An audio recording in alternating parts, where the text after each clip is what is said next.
O principal fator para o urbanismo sustentável seria a seleção de um profissional ou uma equipe com conhecimento e habilidades necessárias. No caso, um projeto do novo urbanismo exige que o profissional tenha uma gama de talentos, como, por exemplo, saber fazer uma análise, comunicação pessoal, um grande poder de persuasão e também um raciocínio e debates. O profissional do urbanismo sustentável precisa de habilidades em edificações e estruturas de alto desempenho, além da experiência comprovada em projetos do novo urbanismo. Já com relação às suas habilidades, esse profissional consiste em ter uma boa técnica de desenho, publicações profissionais, além de ter vontade em trabalhar em ambientes diversos. Além de já ter mostrado facilidades em trabalhar em uma equipe multidisciplinar, onde arquitetos, engenheiros, funcionários públicos, planejadores urbanos e ativistas da comunidade trabalhem juntos. Já com relação às suas especializações, o profissional urbanista sustentável precisa de formações em um ou mais subtópicos do urbanismo sustentável, além de toda exposição acadêmica a toda a variedade de teorias de projetos e planejamento urbano.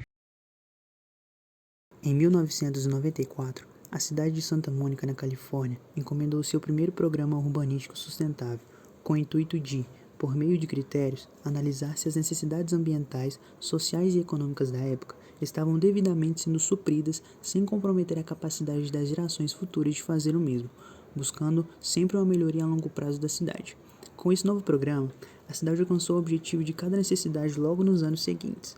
Basicamente, esse programa buscava conservar os recursos naturais, aumentar o número de construções certificadas pelo LED, tornando a cidade cada vez mais sustentável, aumentar o uso de transporte por meio de modais sustentável, como ônibus, bicicletas, metrô ou até mesmo a pé, para diminuir a quantidade de carro por pessoa, aumentar o desenvolvimento econômico da cidade, gerando cada vez mais emprego para a população, aumentar a participação cívica, criando uma maior relação entre a comunidade e as eleições regionais, educar a comunidade para que elas entendessem os benefícios e a importância de uma cidade sustentável e, por fim, novamente, trazer a dignidade humana, reduzindo o tempo de trabalho para aqueles que ultrapassassem 40 horas trabalhadas por semana. Nessa parte do livro, fala sobre a pesquisa de preferências de imagem, que é uma ferramenta crucial na criação de um plano de urbanismo sustentável, sendo utilizada para identificar as preferências dos participantes quanto ao caráter e à aparência da comunidade. Essa ferramenta se baseia na opinião pessoal dos participantes, que registram suas preferências em um formulário onde os resultados são considerados justos e neutros, ajudando a gerar um consenso dentro da comunidade. Em uma pesquisa de preferências de imagem, as imagens são mostradas em slides no PowerPoint, cada um mostrando parte de fotografias de diversas categorias temáticas, e essas categorias se diferem com base nas necessidades da comunidade, podendo incluir temas como primeiras impressões, paisagem urbana e centro dos bairros. O objetivo da ferramenta é coletar as preferências dos participantes sobre a característica da comunidade, no qual mais tarde irá orientar o plano e o código de zoneamento. Na apresentação, são mostradas imagens de dentro e de fora da comunidade, ilustrando exemplos de empreendimento bons ou os ruins. O livro dedica um tema para falar a respeito de uma estratégia eficaz na hora de fazer o planejamento de bairros e comunidades. Essa estratégia foi idealizada pelo Instituto Nacional Charrette. O termo charrete é utilizado para nomear uma série de oficinas de desenho e planejamento urbano. Ele possui o objetivo de produzir um plano viável que se beneficia do apoio de todos os envolvidos na execução do projeto, principalmente aqueles possíveis usuários. As chamadas charretes de planejamento de comunidade têm um histórico comprovado de atrair um grande número de pessoas. No geral, duram de 4 a 7 dias, podendo variar de acordo com o tamanho e complexidade do projeto. Para aumentar as chances de apoio e adoção dos planos, o modelo de charrete torna os envolvidos coautores e participantes do processo. Outra expectativa relacionada à execução de uma charrete é a de atrair possíveis firmas e apoiadores locais, o que diminuiria a necessidade de locomoção, contribuindo assim com a sustentabilidade urbana.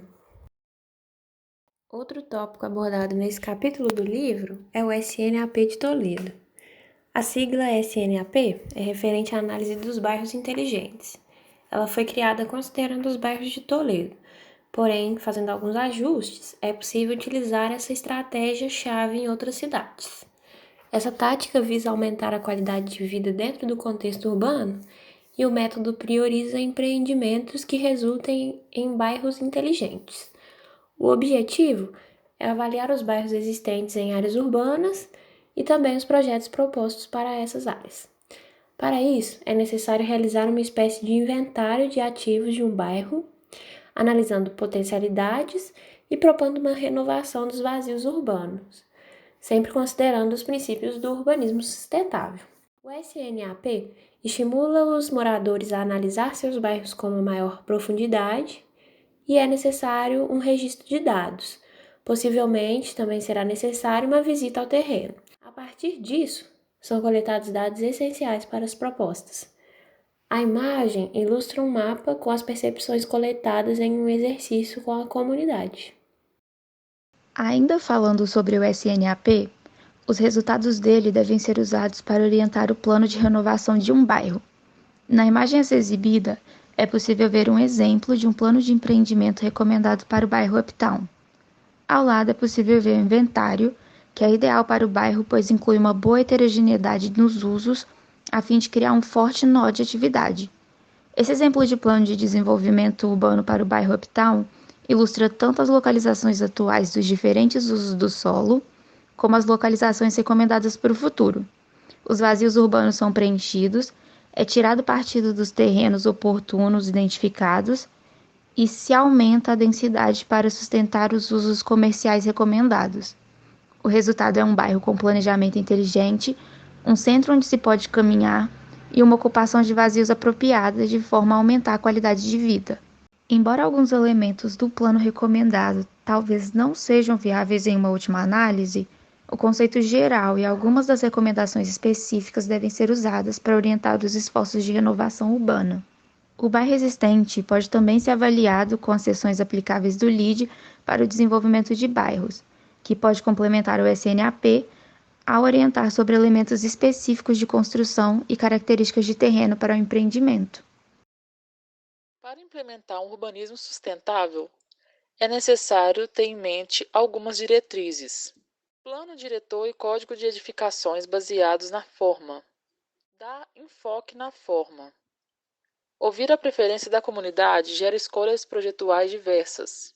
O plano diretor é o primeiro passo a ser dado para o início de um projeto de sustentabilidade. Visando abranger a cidade, é necessário que o urbanista saiba quais são as regras, delimitações e quais as liberdades ele vai poder ter neste projeto. Muitas vezes, o plano diretor delimita muito o urbanista, pois também tem que se conhecer de leis ambientais, ocupações de solo, dentre outros aspectos. Representação visual de códigos baseados na forma. A junção de informações é o mais importante para um projeto ser executado. Informações ilustradas, escritas e projetadas, detalhadas para o melhor entendimento. Muitas vezes as pessoas não conseguem entender um projeto, pois ele não está bem explicado. Um conjunto completo de posturas para empreendimentos. É necessário que as normas de ocupação de solo, loteamento e de administração sejam criadas em conjunto, com uma equipe completa para que se entenda desde o início como trabalhar em determinados empreendimentos, tendo também em vista se obedecer ao Código de Zoneamento Local, baseado na forma. É ideal os três sempre andarem juntos, a ocupação de solo, o loteamento e a administração. Incorporando a sustentabilidade por meio de códigos, convenção e restrições. Os códigos e normas devem refletir a comunidade e sua visão de sustentabilidade. É necessário que se exista um briefing com a comunidade, feita pelo urbanista, uma vez que cada projeto é individual e não é um cliente único, mas sim uma comunidade inteira que irá desfrutar daquilo. Também é necessário entender como a comunidade relaciona sustentabilidade. Muitas das vezes, as pessoas não conhecem esse tema a fundo e não têm interesse nele. É também dever do urbanista e das pessoas envolvidas com o projeto explicar e mostrar os benefícios de se ter um urbanismo sustentável.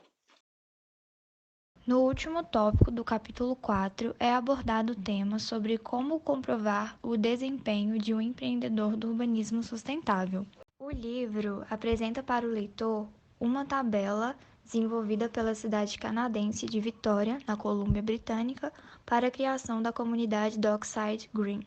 A tabela aborda diversos critérios relacionando questões sociais, econômicas e ambientais, e contém perguntas que devem ser respondidas de acordo com o empreendedor analisado. Cada pergunta da tabela tem uma pontuação e, no fim, deve-se somar os pontos e verificar se o empreendedor garante um bom desempenho sustentável. E para concluir, utilizando-se de todas as recomendações e teorias desse capítulo, poderá ser obtido um urbanismo sustentável.